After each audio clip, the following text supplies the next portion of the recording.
Good morning, everyone. Good afternoon. Guten Tag to our friends joining us from Germany. Bom dia to our friends joining us from Brazil. Welcome to all of our guests here today and our speakers to our office's first sports-related event, Soccer in the Time of COVID-19. Before we get started, I was asked to address a few housekeeping items. Due to the large number of attendees, if we may ask everyone to please mute their microphones and disable their videos, except for our speakers. We want to make sure to be able to highlight them and also be able to hear them clearly throughout today's event. Today, our international project manager / moderator, Meredith Steinmetz-Rodriguez, will be asking a few questions. The audience does have the opportunity to submit some questions. If you do have some questions, submit them via the chat option at the bottom of your video screen. We will try to get through all of them. If we cannot, for whatever reason, due to time constraints, or because there's simply too many questions, we will collect them and provide an answer after the event. Also, you will be receiving a survey at the end of the event. Fill it out. This will allow us to be able to know how we did and be able to provide better and better events. I would like to take this opportunity to thank you all for joining us here today. We know you're all being pulled in multiple directions, adapting to life during this global pandemic. COVID-19 has impacted our society in more ways than we could have imagined. A year ago, even a couple of months ago, health, economy, diplomacy, education, sports, our everyday social interactions have forever changed. And this has also brought to light, now more than ever, various challenges that we're facing, including systemic racism and income inequality. We're also learning how to navigate this virtual world, our personal and professional lives now under the same roof. And so we really do appreciate you all joining us here today.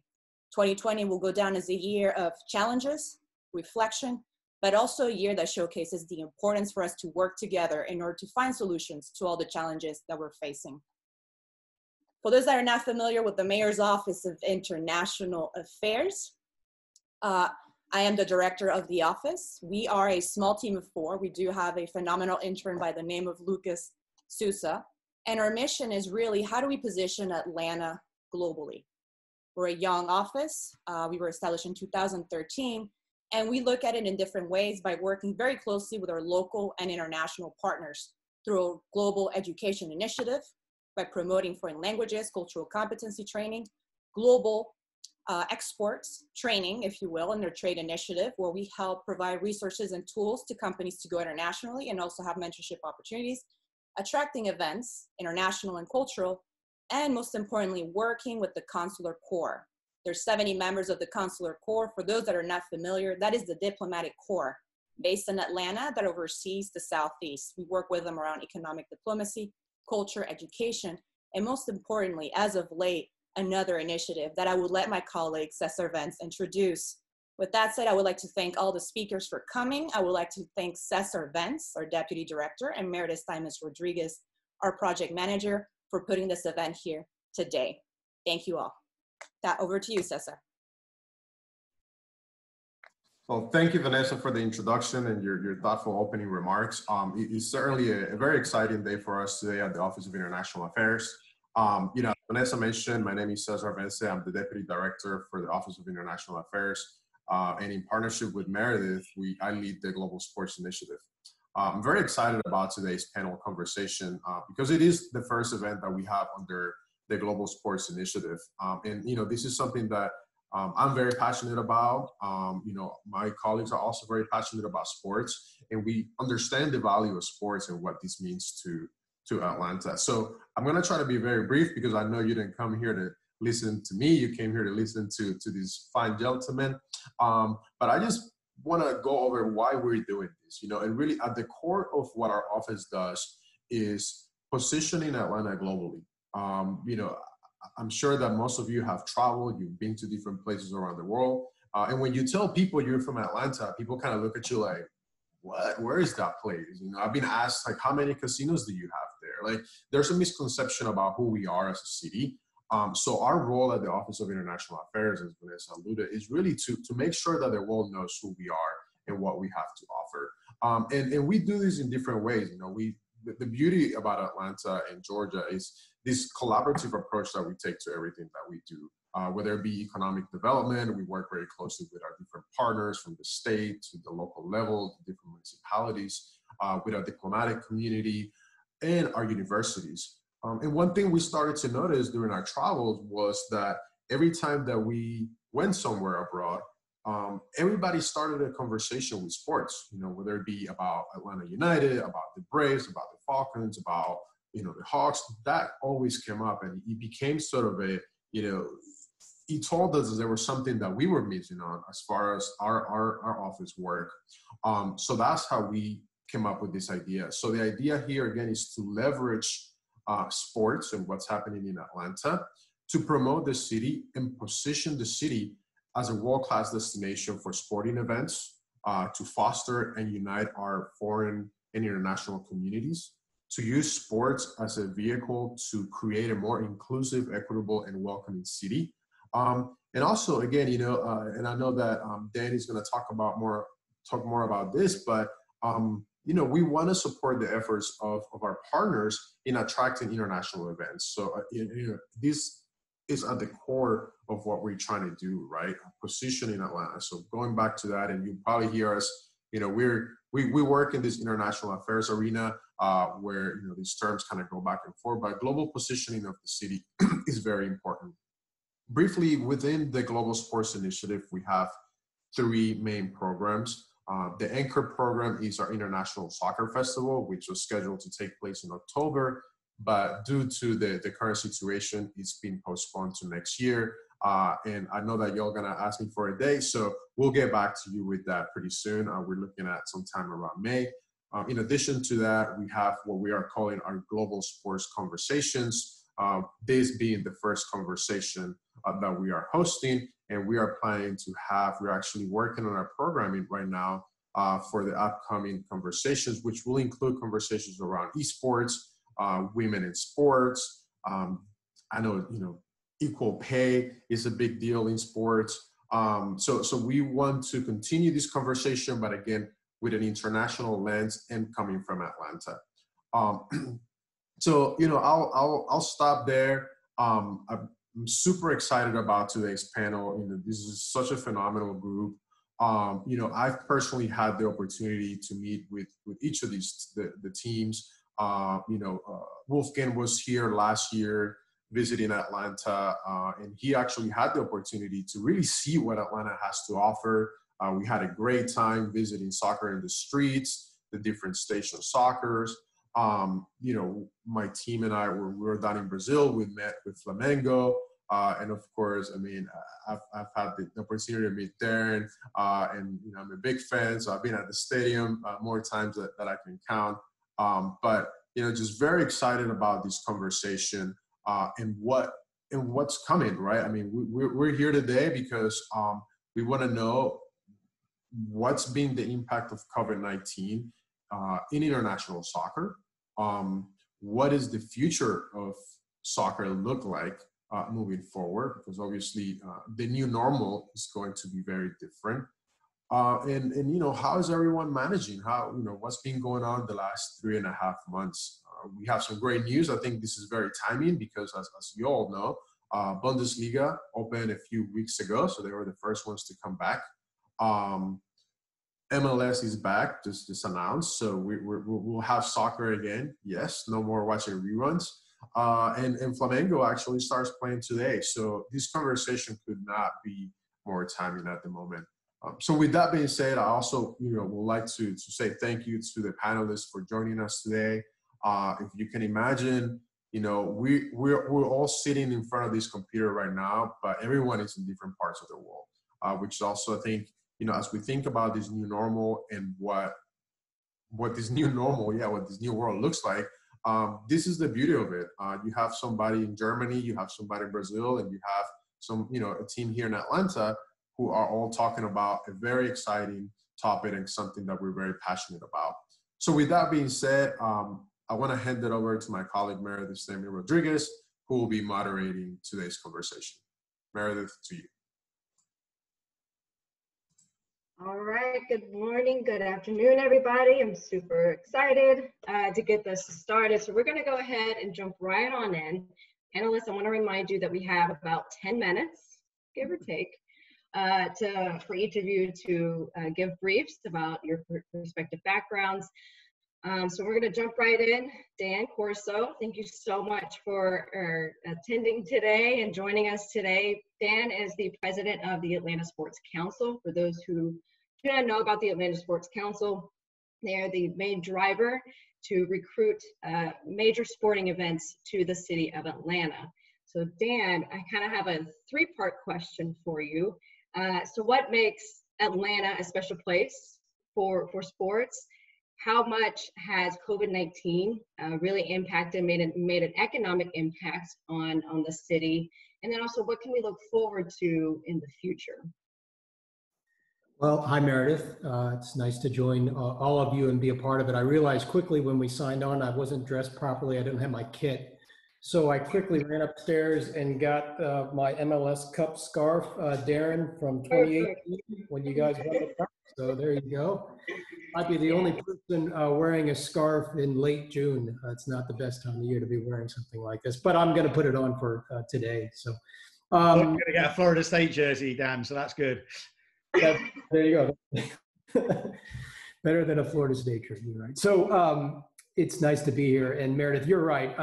Listen, at the big, I think Vanessa said it best. We're all dealing with just an incredible, quite frankly, incredible sad time right now. And I think sports now more than ever is just so important to get back, and not only nationally, but globally, because it serves as just an incredible unifier, right? And it is exciting to know, as Cesar said, that MLS is starting and the Atlanta United will get back on the pitch here in a few weeks.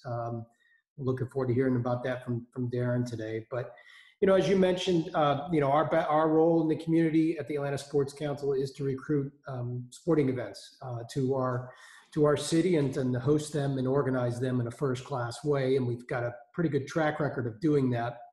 I think you had asked about how COVID has kind of impacted our role. Well, we felt COVID back on March 12th when the NCAA decided to cancel the men's Final Four basketball tournament, which was scheduled to be here in Atlanta, and we had been preparing for about a year and a half for that event and came about 3 weeks shy from actually seeing it tip off. So that was a real gut punch, not only to us as recruiters and organizers, but also to the community, I think. And I think that opened the eyes as to the severity of what the pandemic really was all about. And that was in the early stages of all the sports canceling. And then, of course, you saw how soccer was impacted as well globally following that. But we continue to see events that are based here in Atlanta that call Atlanta home either be rescheduled for later in the year as things kind of develop with the health pandemic, and or be canceled altogether. And so, to see historically the Masters played in April, which is just one of our concrete events each and every year in the state, move to late in the fall is going to be very strange. But it's nice to at least see it rescheduled. So I think there's another example of just how crazy it's been. This schedule and sports in general has been turned upside down due to the pandemic. But we do have one that's out there that we're still very active in. I think our work is impacted by COVID, but not as much as perhaps the teams and the leagues that are on the panel today, because a lot of our work, the stuff that we do today, is impactful years from now. And so a great example of that is the bid for the 2026 FIFA World Cup. And so we are in the process now of that bid.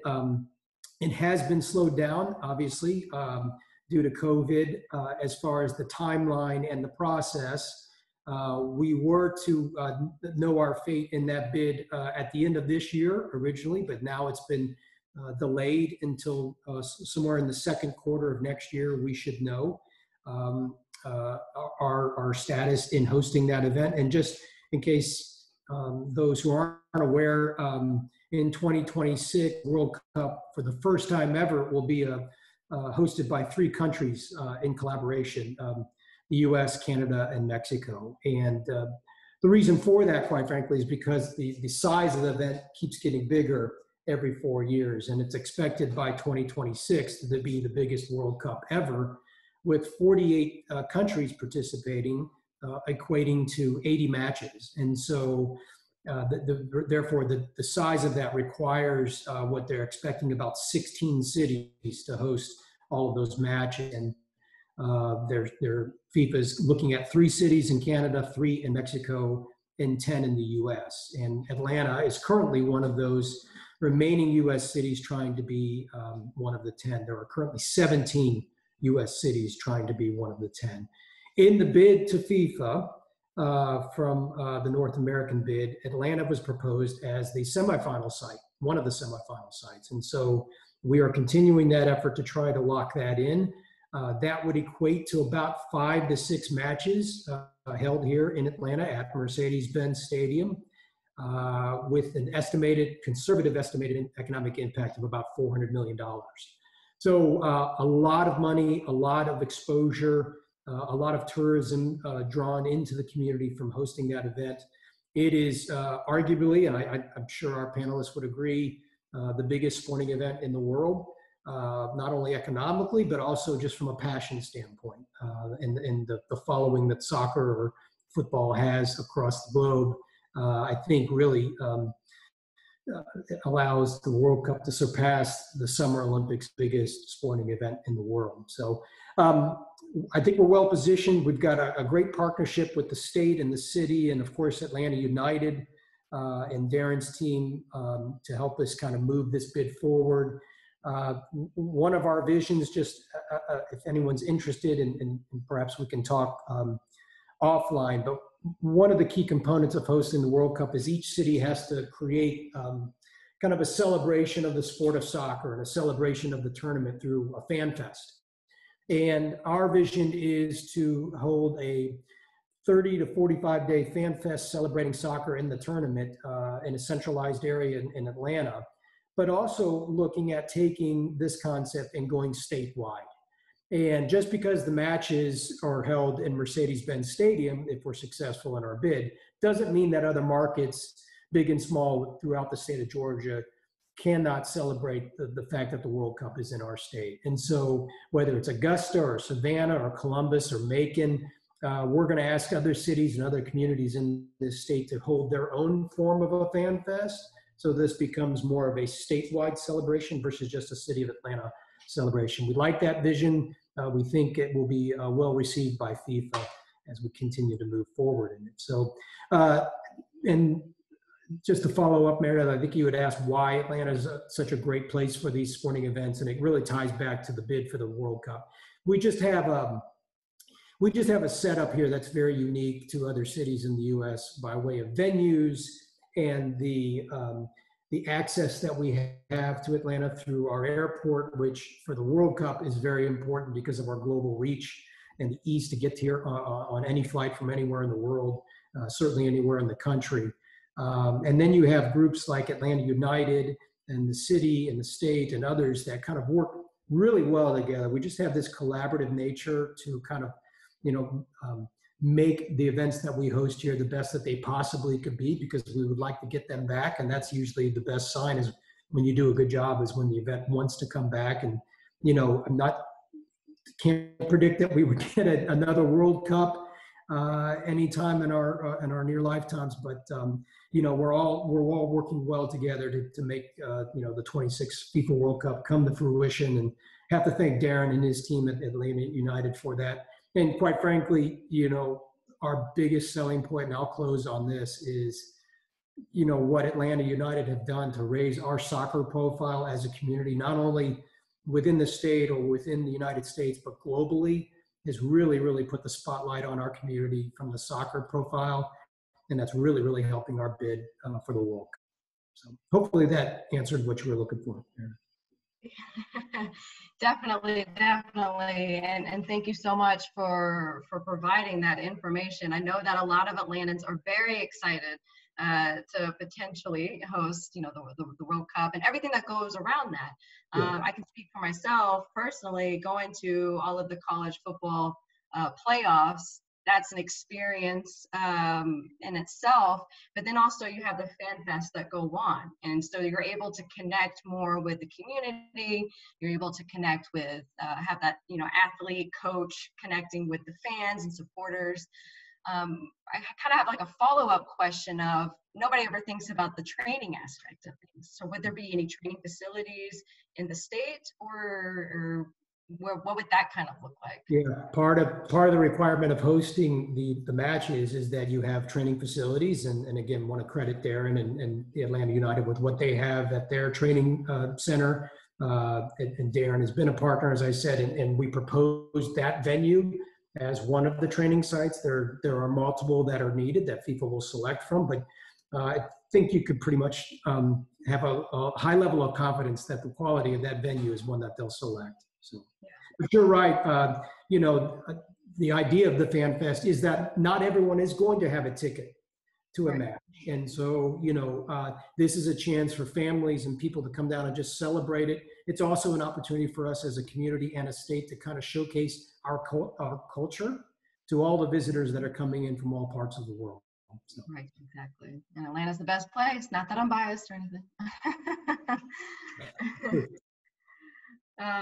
Cesar, I wanted to ask you, were there any questions that came in through the chat since I'm... Not at the moment. I think we can keep going. Okay, all right. All right, well, Dan, thank you so much. We're gonna move forward with Darren, who is the president of Atlanta United. Darren, thank you so much again for being with us today. This is very exciting. I know that a lot of people who are on this webinar are probably fangirling it out, to say the least. But Darren, I kind of wanted to ask you, in terms of everything that has happened with COVID, how much has that impacted the club? You know, the season had just started when everything was shut down. How has this impacted the club as a whole, and then also the athletes? Morning, Meredith, and morning, everyone. It's a real pleasure to be on here this morning. I mean, Dan touched upon it. I mean, I go back to, it seems a lifetime ago, but 10th of March, we were playing a quarterfinal in the Azteca Stadium in Mexico City, playing against Club America, big game for Atlanta United. And in the warm-up was when the news came that the Utah Jazz player had a positive test. And it was a surreal experience because we played that game and we didn't play very well. It wasn't a great performance by us. But while that game was going on, we were starting to, you know, realize that this was a big deal, and even to the lengths of, can we make sure we can fly into Atlanta tomorrow?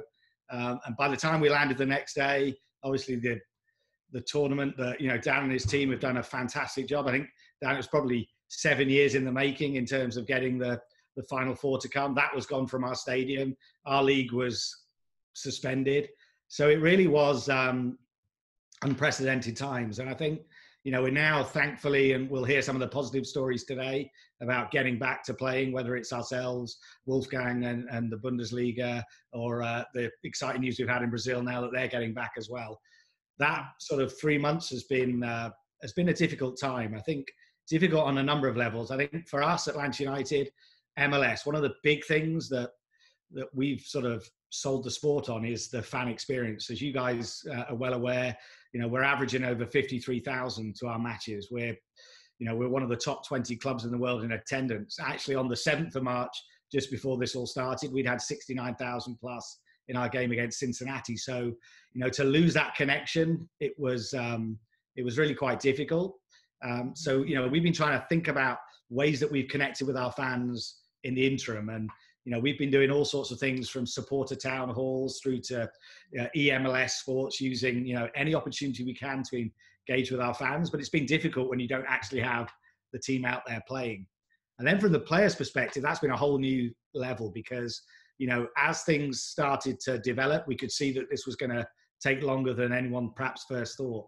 So in terms of the players' welfare, you know, we did the things like delivered spin bikes from our training ground to the players so they could start their training. But I'll be honest with you, what we found was it wasn't really the physical aspect that they were missing. It was the mental aspect was harder. And I think probably all of us can share in that, in the sense of that camaraderie, just that face-to-face contact.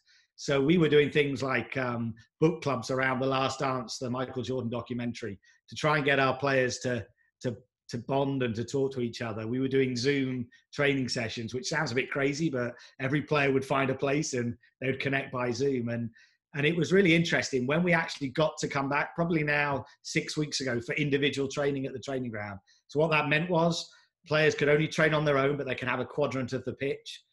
The delight and joy on their faces, just that they could see the other players and have banter with them. It really did show the importance of that human connection. I think, that's something we've all felt, I think, through the sort of the COVID-19 situation. And it really was encapsulated with our players. Right. Yeah, exactly. I think that, like you said, that human connection component, there's not only that physical aspect, but just that mental aspect of everything. It really does make a difference. The other two was, how to, you spoke on this, on the engaging with the fans. And I have to say, I look forward to your Spiked Up podcasts every week. Those are a lot of fun to listen to, and that's just one way of connecting with the fans, right? In light of, with the season coming back, what can we look forward to as fans and supporters? Will we be able to, virtually attend these games? Of course, they'll be shown on television and everything, but what can we look forward to once we return?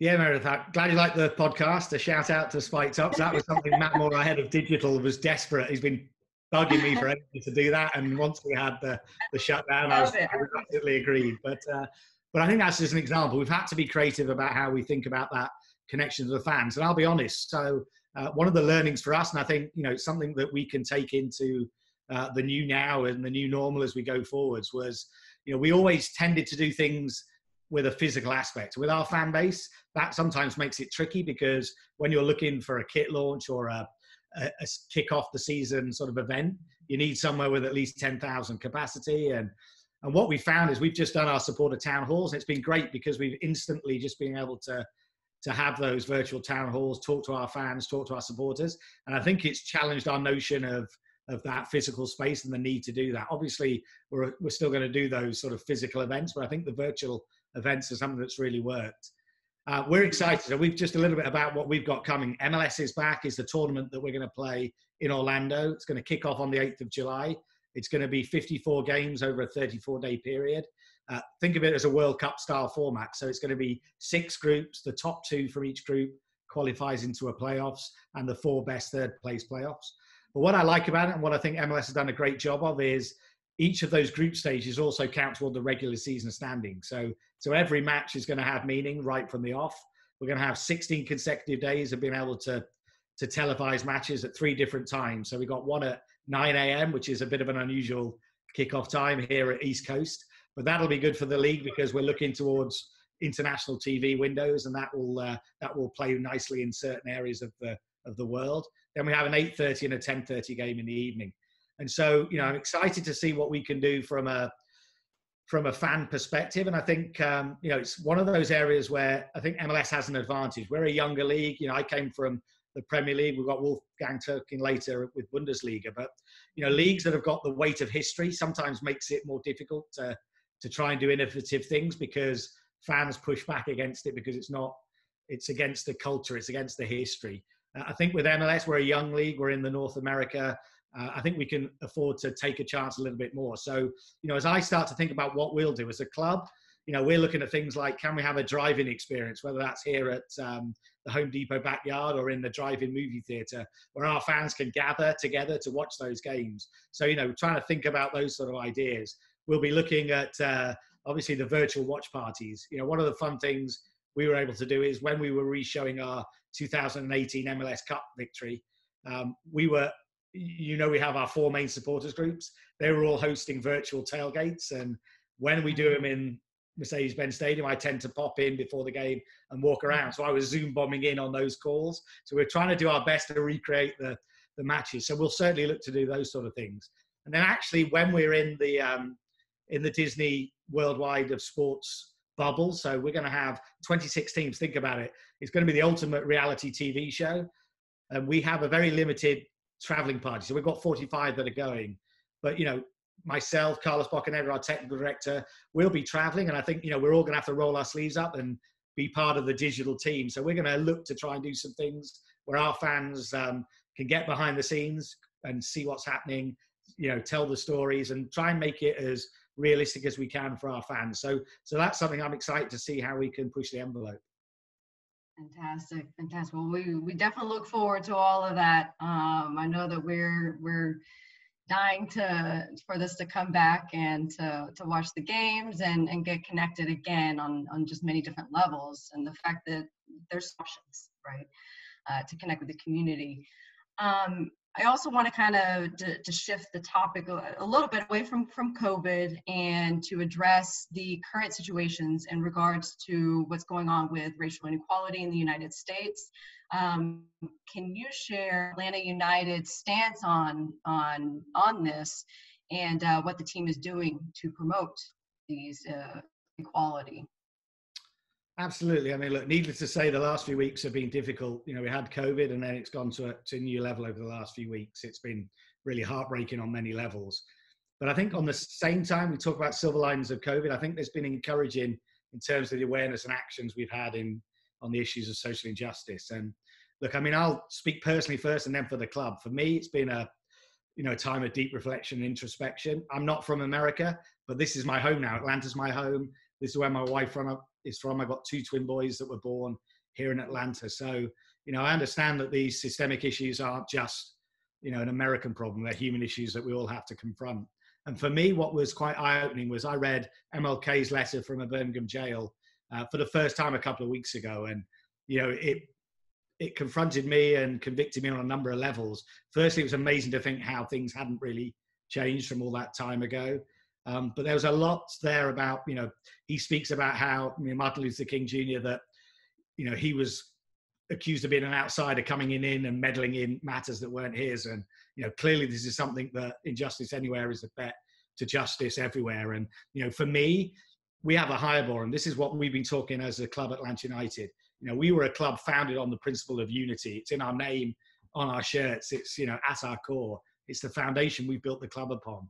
We're really proud of our diverse fan base and our deep connection to the community as we built the club. And I remember seeing some of the shots of the peaceful process here in Atlanta, and it's been amazing how many times you see the Atlanta United shirt, hat, symbol out there. And for me, you know, that was a poignant moment and a tangible reminder of, you know, our place in this city and our passionate, diverse fan base. And it's our duty as a club to represent them when it matters. And so, you know, for me, Atlanta, you know, the cradle of the civil rights movement, Atlanta, the city that was too busy to hate and still is, you know, the birthplace of Martin Luther King Jr. We have a higher duty here with Atlanta United to not just acknowledge that injustice, but to do something about it. So, you know, we've been doing a number of things. I think it's important we listen and then act, not just rush to action. But, you know, we've created an anti-racism social injustice working group within Atlanta United. That includes the players as well, importantly. So we're gathering and talking about these issues and what we can do as a club. You know, we've had the social post. We were very fortunate. We had Ambassador John Lewis, who came and spoke to the Blank family of businesses about this situation. We've been sharing that on social, trying to use our voice on Blackout Tuesday with Arthur Blank, someone who's at the forefront of trying to do things through his foundation on social injustice, but trying to get that awareness out there. We did the player podcast. We brought JJ Williams and Anton Walk, so 2 young black players, one from England, and that was important, I think, one from America, from Montgomery, Alabama, to share their stories and just for our fans to be able to learn about it. And then we're encouraging our players to speak out and showcasing what they feel about it. And I'm really excited to see what the league's going to do as we go to MLS back in terms of, you know, MLS has always been a league that's spoken out against inequality. And I know we're talking about some things that we'll be able to showcase when we get to Orlando. So, you know, this is something where, you know, it's not going to happen overnight, but I'm really excited to see how this has swept not only America, but the globe in terms of people understanding that systemic, you know, injustice and racism is out there. It's been hiding in plain sight, and we've got to do something about it. Right, exactly. Well, thank you so much for providing that insight, especially with everything that's going on. Like you said, it's important to listen and to encourage to speak up. So we are definitely looking forward to Atlanta United's continued stance on this. and then also with the return of MLS is back. We're excited. So thank you so much, Darren, for spending time with us today. And we're going to jump right on into Brazil. Panelists, attendees, I want to encourage you to continue to send in your questions through the chat function. Towards the end, I feel like there's going to be a lot more questions than I see here towards the end of the webinar, and hopefully we will get to the majority of those. So Brazil, Bernardo, how are you? We kind of want to understand what the current status is in Brazil. We just learned that obviously things are starting to open up again, and you guys are playing tonight. So if you wouldn't mind kind of giving a brief background on what the status is currently, and then maybe what can we look forward to as international fans of Flamengo? Yeah, first of all, we would like to thank Cesar and everybody for the invitation. For me, it's a huge pleasure to be here. And I think it's maybe to start, it's important to say that the COVID, it hasn't just impacted the sports marketing industry, but every type of the segments in the world that has affected their jobs. Some are closing their down, and some are getting laid off. Also, it's important to say that the sport, it's a part of the world in this kind of segments. And here in Flamengo, we look to extract only the positive points that COVID gave us. In every situation, and this positive point is digital area, because has been growing a lot during the period.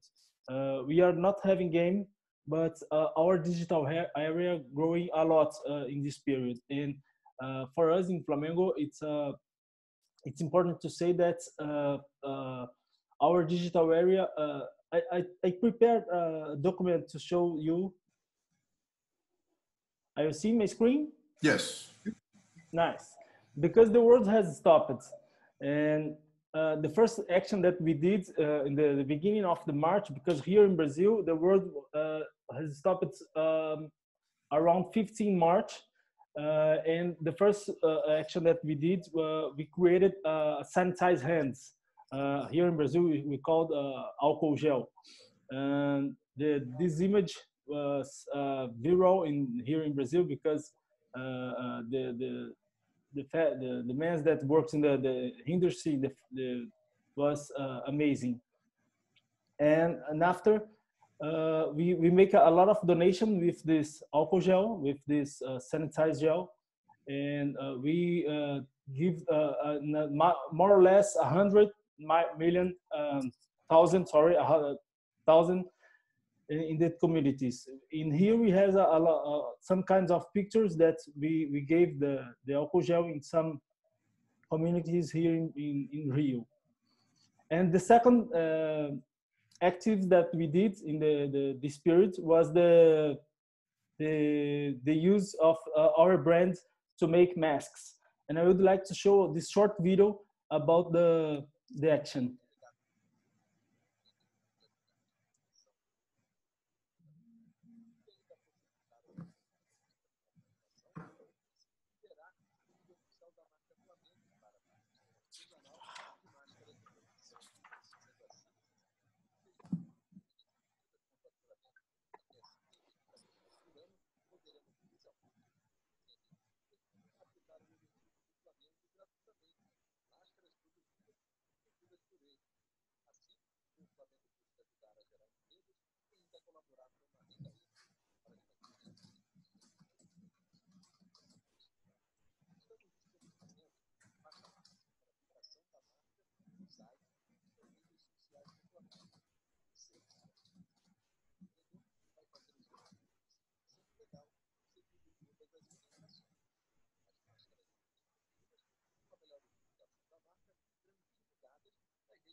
And this action was viral in social media.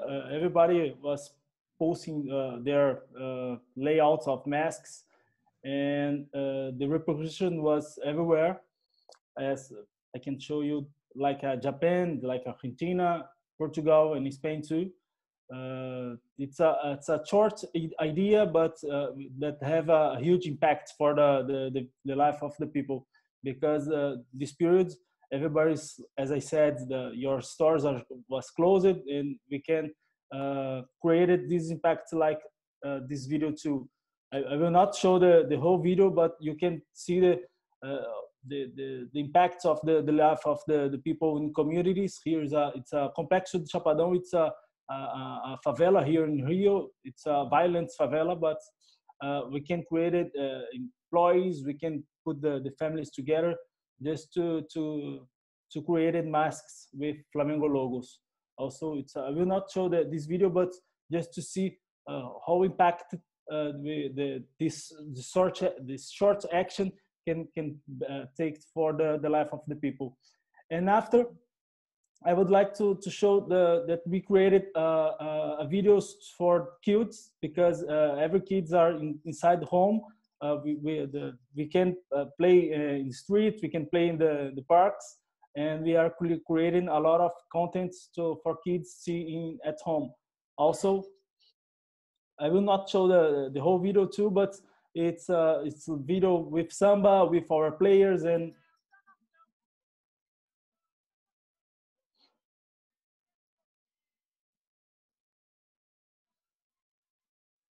also it's a example for how we extract the best things in this terrible period, you know. This is another video that we created too. For example, it's exciting that you're also connecting with kids in this way. Yeah, because I have a kid with two years old, and it's a little terrible. Every time inside home, you need to create something to keep the child in movement. And at least here it's our content area. For example, in Instagram, we was top of 20 top of America. We was the second place, just behind Lakers. In top 20 words, we was the 8th, in front of Real Madrid. I don't know where else, Juventus. Here in Brazil, we are a lot of in front of the second place is Corinthians. In America, the second is River Plate, and our numbers is huge about the interactions during the 20,000. And just to finish, I would like to show you the event that we did the last Sunday, because in this period of COVID, we thought that it's important to create a product as we had with the alcohol sanitize. We take entertainment, because we created this event that I will say right now, and we try to give opportunity for the Flamengo fans put money inside the home with the mask section. And the last Sunday we did a big event in Maracanã on our official channel in YouTube, and we invited a lot of idols, players, our head coach, and we had a samba part in the final part. We had a samba concert. Here is a drone image. We had over than 1 million views in the YouTube, and here is a short, some kind of image that we had about the event that we made last Sunday. Here is some kinds of numbers. In YouTube, we had over than 1 million.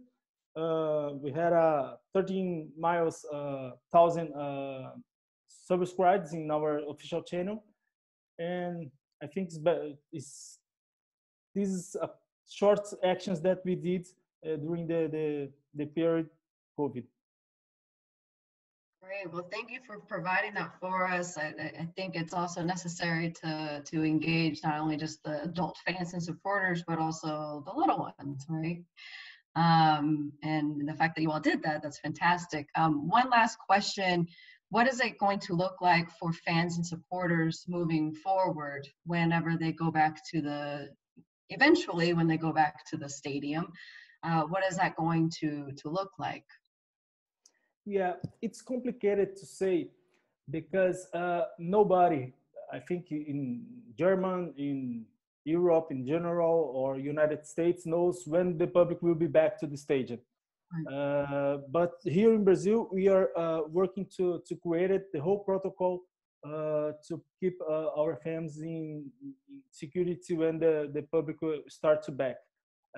After, I think that's, it's complicated to say, but we are working to create the protocol to put our fans in security, because before the COVID, we was maybe the 60,000 people per game, but I think that's maybe when the public will be back, will be little by little. But we are preparing the whole protocol to put our fans in security. Great, great. Well, thank you, Bernardo, for providing that about Flamengo, and we definitely look forward to the future, since we'll be watching the game tonight, hopefully.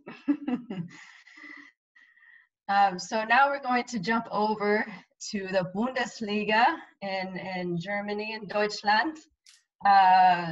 Today we have Wolfgang Hallmann, who's the head of national projects for Borussia Mönchengladbach. There's going to be a quiz for everybody afterwards to pronounce that. So, just kidding. So Wolfgang, the first question to you is, I think everybody is very envious of the Bundesliga right now. So, why has the Bundesliga been able to return before most of the leagues? Yeah, thanks, Meredith. Thanks also for inviting me and giving me the opportunity to tell you something a little bit about the Bundesliga and our club, of course. Yeah, how do you know, Meredith? How do you know the quiz I'm doing always when I'm outside of Germany? Because this is really funny. So yeah, usually tough for other people to pronounce our name, but in the US, as far as I know, most of the people say Gladbach. So we'll stay with that now.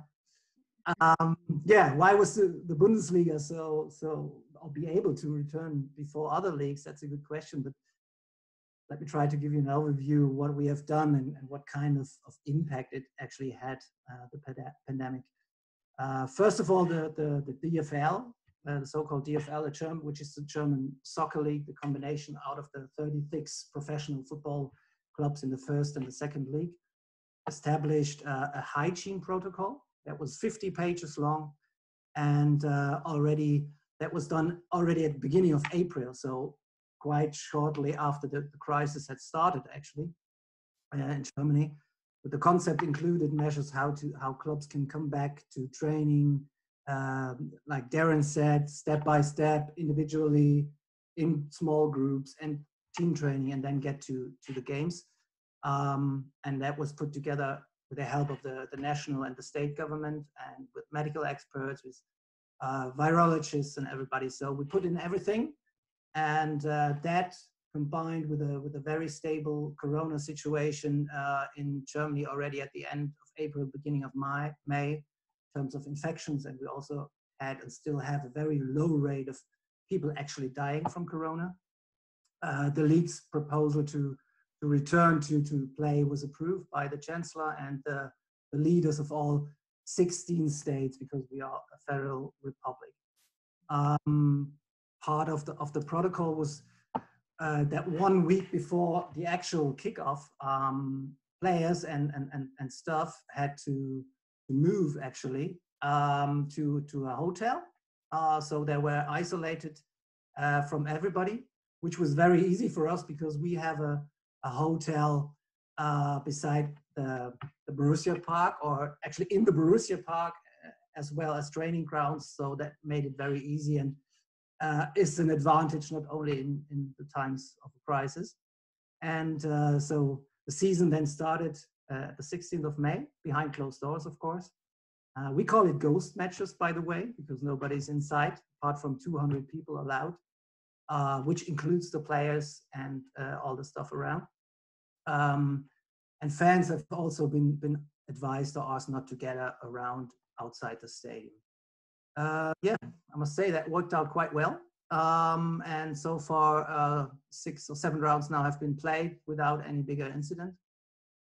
2 more rounds to go. We still take all hygiene regulations very seriously, and we have the impressions our players do so too.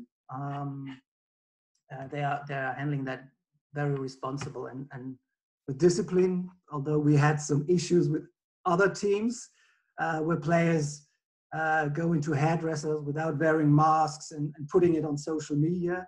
So there was a big discussion, but fortunately it had no consequences for the health of anybody. So all the players and everyone is associated with the team. Of course, they will be screened continuously until the end of the season. Yeah, I mean, we had that. It's really a different match experience if you watch it inside the stadium or on TV. And I must admit that for me, personally, it's not half as good as before.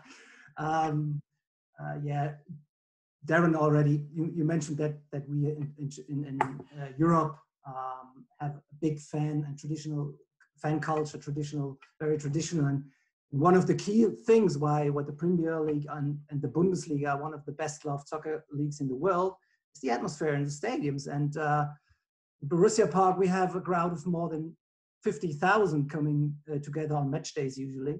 And even for me, who has been going to soccer matches for more than 40 years now, it's still special every game. And now that the fans are banned, there's of course a lack of that atmosphere. And also the league banned clubs from providing crowd noise, from audio systems in the stadium. But on TV, for example, you can choose an audio option which offers a stadium atmosphere. This is quite realistic, but of course, still it's not the same. And for example, my wife, she's also very traditional, and she always tells me, well, turn off that noise. I don't want to hear that artificial things there. And without that crowd noise, it's a bit like watching an amateur game with very good quality though, but you can hear players, coaches shouting, sometimes the referee. It could be quite funny at times. So when you hear what they're saying to each other. So it's different.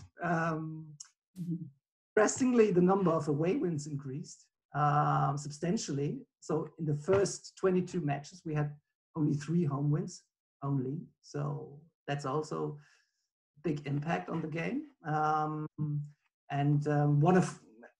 At our stadium, one of my colleague had a good idea. He said, well, why don't we install cardboard cutouts of our fans inside the stadium on the stands?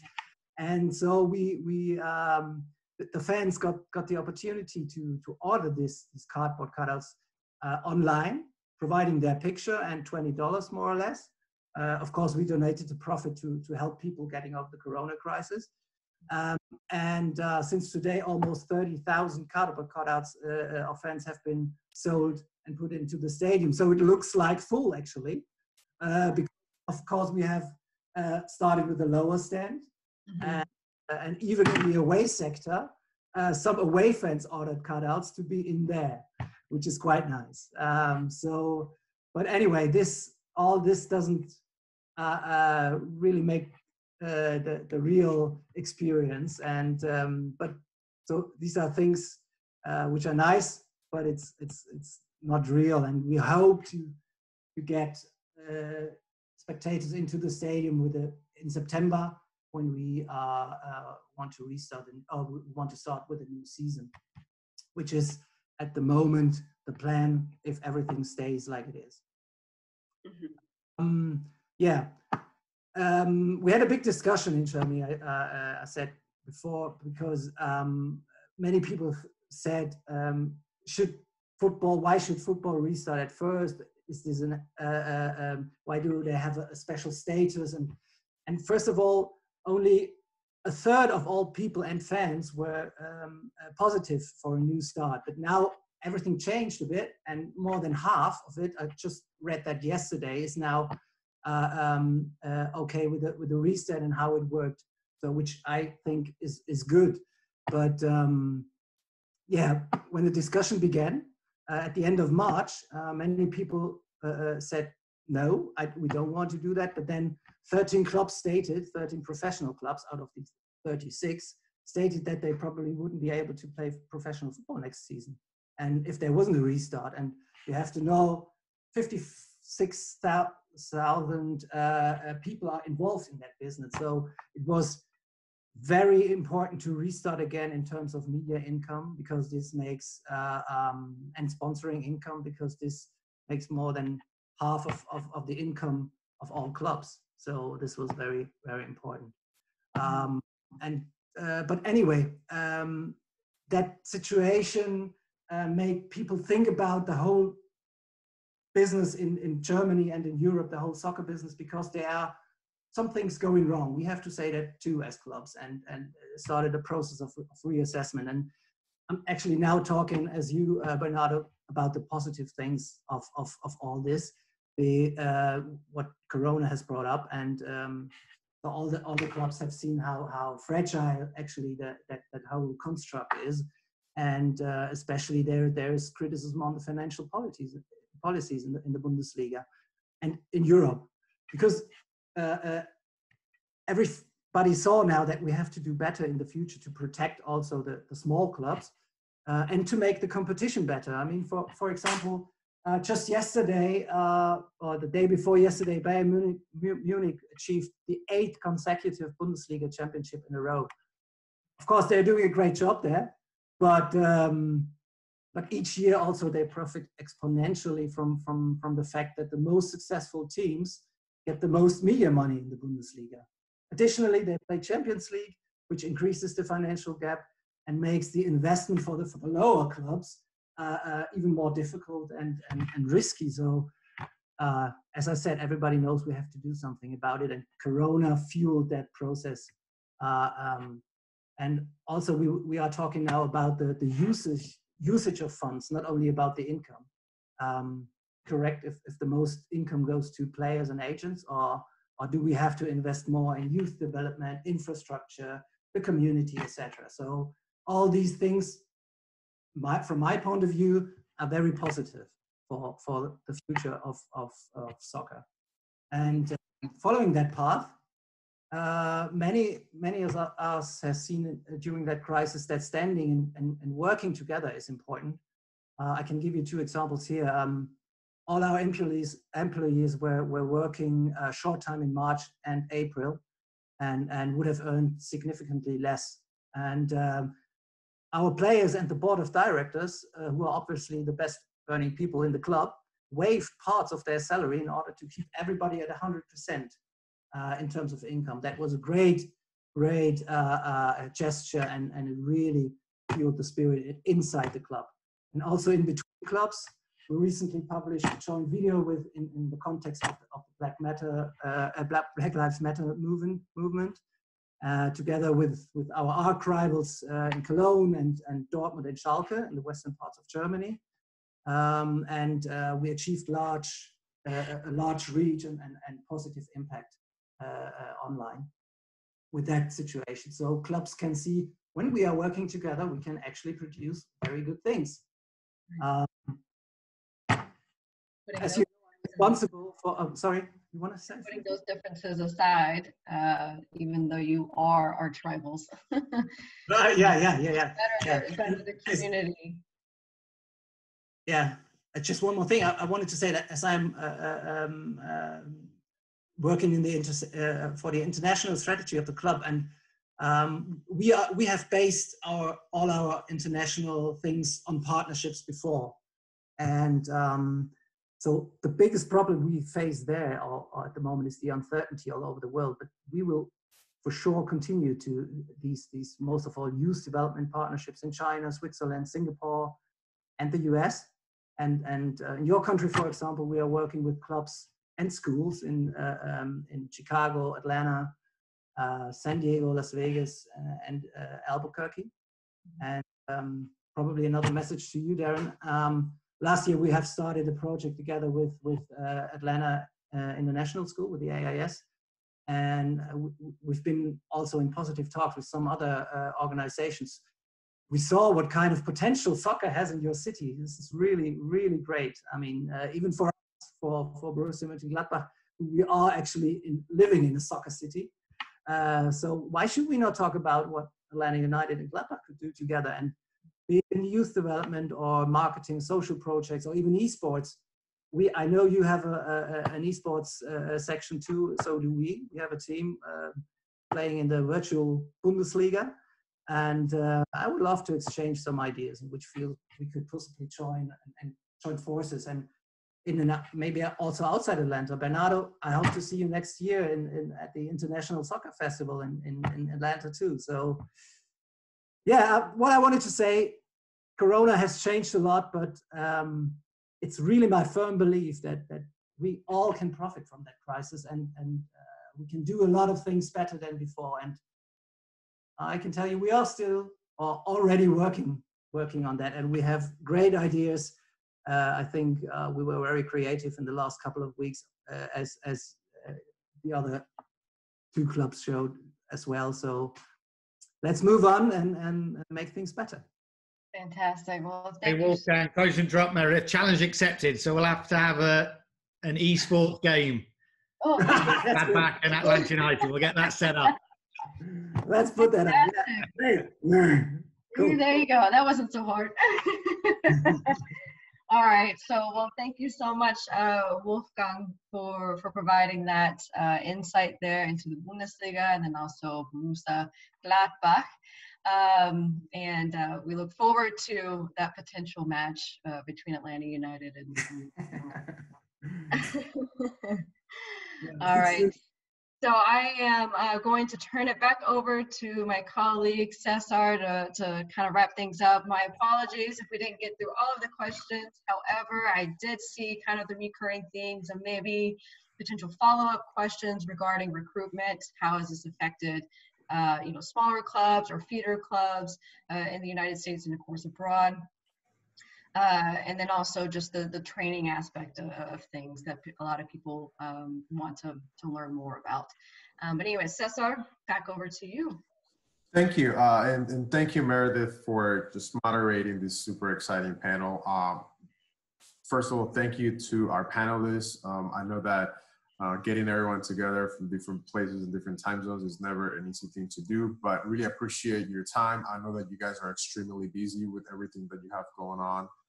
So on behalf of our office, I want to thank for your time and for sharing your insights. Also want to thank our attendees for participating. And I want to give a special shout out to a couple of people just very quickly. Of course, to our intern, Lucas Sosa, who helped us put this together. Also want to give a shout out to Parceros United, who helped us promote this event, as well as the German American Chamber of Commerce. And just to wrap things up here, as we mentioned earlier, at the premise of what we do is collaboration. So we are always looking for input.